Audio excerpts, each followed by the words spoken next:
And are you refreshed? Good. Now what? This is my first time here. And thank you so much for being with us and teaching. I appreciate it. Yeah.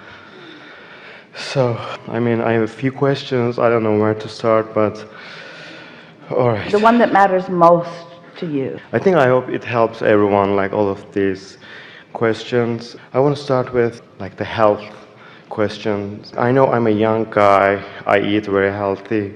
But since my childhood, for some reason, I've been having some health concerns, like a fear of dying, maybe. Or maybe... It's worth being afraid of because it is going to happen. I know. So, I don't know, maybe you can help, it's like how to overcome. Sometimes I've been having some pain in my chest or something, like shortness of breath. Well, you heard us talking earlier about how the manifestations come as a result of the vibrational basis. And so it doesn't matter how you came to that vibrational basis. You may have observed things, you may have seen things that frighten you, you may have heard other people talking about them. It doesn't matter how you came to this vibration, but this vibrational pattern then will just keep yielding to you more things that match it. So what it really comes down to, and you must be tired of hearing it because it's the answer that we always give you, but you cannot continue to beat the drum of unwanted things and expect to feel any better. So sometimes it's helpful to know that the reason that you feel fear or any negative emotion is because in the moment of the fear, your opinion about something is so far off from the opinion of your inner being that you have actually almost lost contact with your inner being. And the more contact you lose with your inner being, those are much too powerful of words, because your inner being never stops focusing on you. It doesn't matter how strong a signal the broadcasting tower is sending. If you turn your receiver off, then the broadcasting tower may as well not even be sending a signal out. So you can pinch yourself off from that. When you say these are things that you've been worried about for a long time, you've got some momentum going about them, but it always means that your inner being is not in agreement. So our first question to you is, do you believe that you even have an inner being? Yes, I do. And are you interested in what your inner being thinks about things? And do you believe in the validity of the wisdom of your inner being?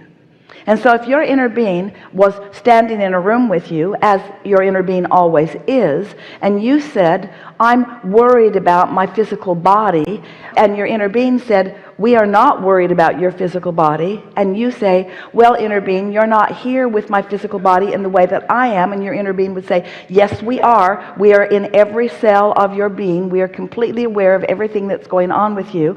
We know the request that every cell is making. Every cell that makes a request, a signal is given, and you say, well, I'm really not aware of that, and your inner being would say, we know that you're not aware of that. That's why you think things that block the signal. And you say, well, I don't feel so good, and your inner being would say, we know you don't feel so good because you're blocking the signal. So even though your cells are asking and we're sending something that would bring you a replenishing experience, you're not letting the replenishing experience in because you're blocking it. And you say, I know, but the reason I'm blocking it is because I don't feel good. And your inner being would say, exactly, that's what's happening. We know that you're not feeling good and that's the reason that you're blocking it, but you've got to stop blocking it. And you say, well, I can't stop blocking it because I'm worried and I don't feel good. And your inner being is saying, unless you are allowing yourself to find a feeling that is apart from the physical evidence, then the physical evidence can never change. And you say, but wait, if you would just give me different physical evidence, then I would feel better. And your inner being would say, that's not the way that it works. Everything comes in response to, the record is broken, everything comes in response to what you are broadcasting. Everything. Yeah. You just cannot get around it. And so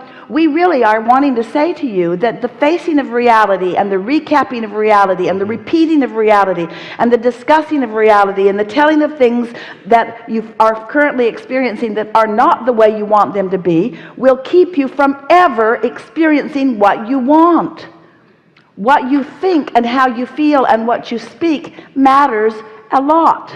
You just can't get there from there. It's like saying, I would like to go to downtown San Diego, and someone says, well, you need to get on Interstate 5 and point in the direction of south and just keep going. Stay on 5. There are other options, but stay on 5 and it'll take you right into the heart of downtown. And you say, okay, I'm really excited about this.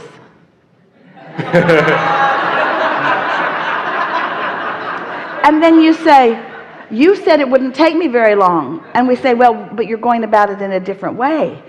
And then we would say, you will eventually get there. It's just going to be a while. I know all of these, but sometimes it's hard to apply. And then I remember,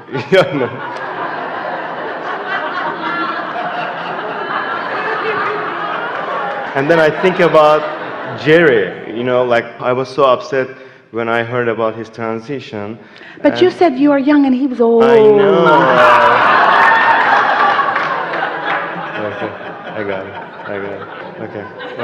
Okay, thank you. And you cannot make any comparison between anything that's happening to anyone else because you don't know what their intentions are. You don't know what call they are following. You don't know that was not, and it was the next logical step. So was it Jerry's choice? Of course, transition? of course.